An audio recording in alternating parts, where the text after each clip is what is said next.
आपण पाहत आहात RK न्यूज, बातमी तुमची, आवाज आमचा। महाराष्ट्र शासनाने किंवा राज्याच्या पोलीस महासंचालकांनी अश्विनी बिद्रे हत्याकांडातल्या आरोपींना च्या बाबतीत हायकोर्टला अपील केलं नाही किंवा अश्विनी बिद्रेचा मृत्यू झाला हे अजूनही राज्य सरकार मान्य करत नाही। त्या बाबतीत तिचा मृत्यू दाखला देत नाही। मृत्यू दाखला दिला नसल्यामुळे तिच्या मृत्यूनंतर तिच्या मुलीसाठी जे मिळणारे फॅसिलिटीज आहेत किंवा ज्या तिचे जे ड्यूज आहेत ते दिले जात नाहीत किंवा आम्हाला महाराष्ट्र शासन कुठल्याही प्रकारचं किंवा राज्य पोलीस महासंचालक कुठल्याही प्रकारचं आम्हाला एंटरटेन करत नाही। म्हणून आमचा या कायद्यावरती किंवा या राज्यातल्या यंत्रणेवरती विश्वास नाही। म्हणून आम्ही राज्य शासनाच्या अगेन्स्ट मध्ये किंवा आम्हाला राष्ट्रपतींकडे चीफ जस्टिस ऑफ इंडियाकडे आम्हाला इच्छामरण मिळावं यासाठी ऍप्लिकेशन गेल्या 6 फेब्रुवारीला दाखल केलेलं आहे। त्याची प्रोसेस सुरू आहे, पाहू काय होतं ते। त्यामध्ये राज्य शासन हे आजपर्यंत आरोपीची बाजू घेतं आणि आरोपींना सुटावं यासाठी पोलीस यंत्रणा कार्यरत आहे। त्यामध्ये सगळ्यात जास्त पोलीस यंत्रणा कार्यरत आहे नवी मुंबई पोलीस आणि त्याच्यानंतर कोल्हापूर पोलीस।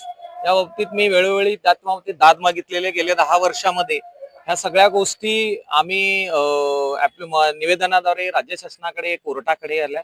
त्यामध्ये आता सध्या ज्युडिशियल सुद्धा सामील झालेला आहे।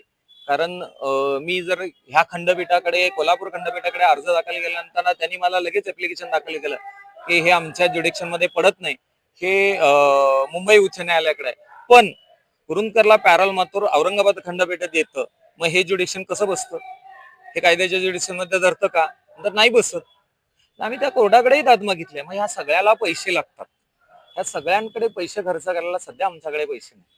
कारण ह्या सगळ्या 10 वर्षाच्या प्रवासामध्ये आम्ही जवळजवळ 8 ते 9 रिट पिटिशन हायकोर्टला तपास व्हावा, हा तपास अधिकारी मिळावा आणि ज्या महिला पोलीस अधिकाऱ्यांनी तपास केला तिलाच निलंबित कसं करता येईल या पद्धतीत राज्य शासन धडपडायला लागलंय। मग इथून पुढच्या काळामध्ये सुद्धा राज्य शासनाकडनं एखाद्याला न्याय मागासाठी एखादा माणूस पुढे नाही येणार।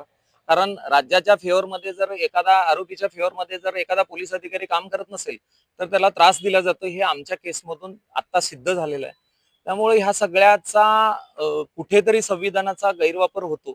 मग ज्या संविधानाने आम्हाला मृत्यू मागायचा अधिकार आहे त्याच संविधानाच्या अधिकारी आम्ही चीफ जस्टिस ऑफ इंडियाकडे ऍप्लिकेशन दाखल केले 6 तारखेला, बघू काय होतं ते। RK न्यूज चॅनलला लाईक करा, शेअर करा आणि सबस्क्राईब करा।